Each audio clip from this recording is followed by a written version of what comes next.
For more on the NAFTA negotiations and the potential impact on the economy in the U.S. and in Canada, let's bring in Kent Hughes. He's a public policy fellow at the Woodrow Wilson International Center for Scholars. Kent, what does the Canadian Prime Minister really hope to accomplish here in Washington and his talks with Donald Trump?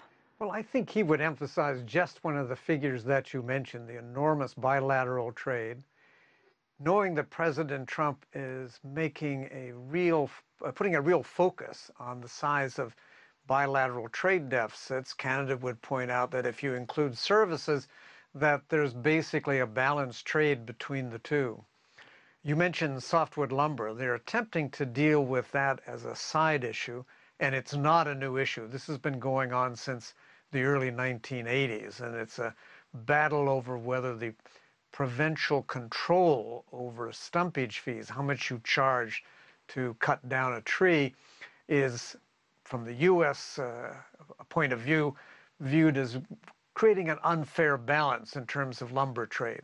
But that's going to be handled separately.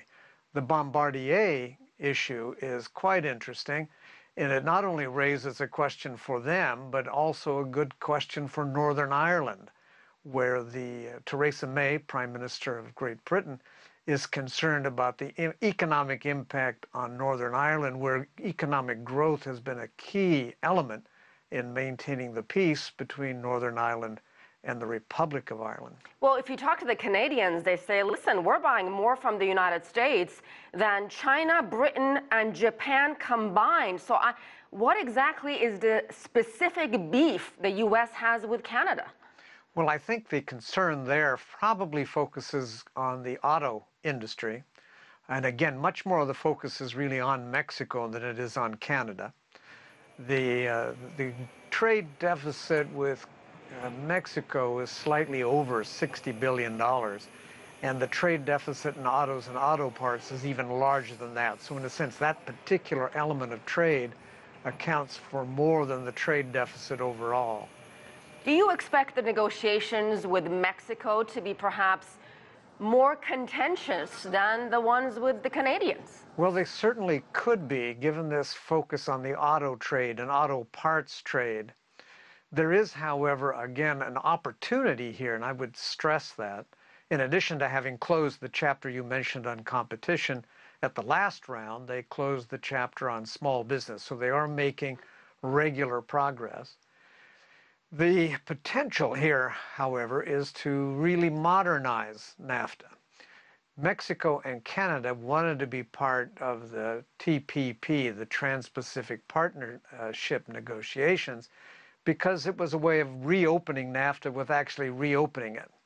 So some of the key elements of the TPP, say rules on electronic commerce, perhaps even some rules on state-owned enterprises, certainly the elements on the environment and labor, all could be moved into a modernized NAFTA, which these are really elements that have already been negotiated among the three. Let me move on to the actual deal itself, and Donald Trump repeatedly threatening to scrap NAFTA. Do you really see that as a possibility here, or is he just talking tough? And Kent, what are the implications if he does that diplomatically and economically? Well, I am a perpetual optimist, so I do not see a scrapping of the NAFTA agreement.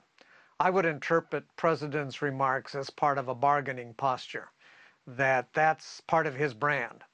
And he wants to keep the pressure on the parties to make the kind of concessions that he would like to see. So that's how I would interpret.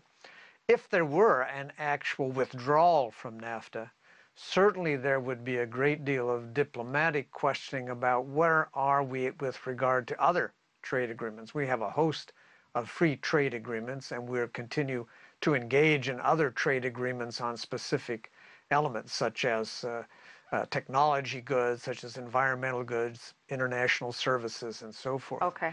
The economic impact would be quite disruptive because the three economies have become much more intertwined.